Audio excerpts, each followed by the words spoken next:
يوم من الأيام موتت قلبي وتغيرت.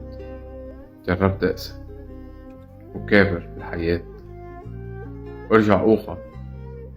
إنسان كتير قوي ما بقدر حدا يتحداني. ولما مشيت بطريق يوم بعد يوم كنت اسمع صوت بزاوية صغيرة بقلبي.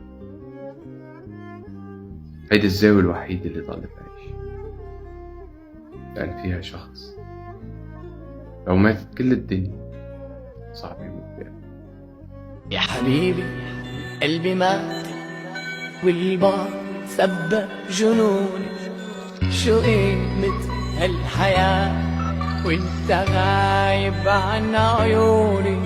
انا قلبي بحضوره صاير مثل الغياب، نسيته شعور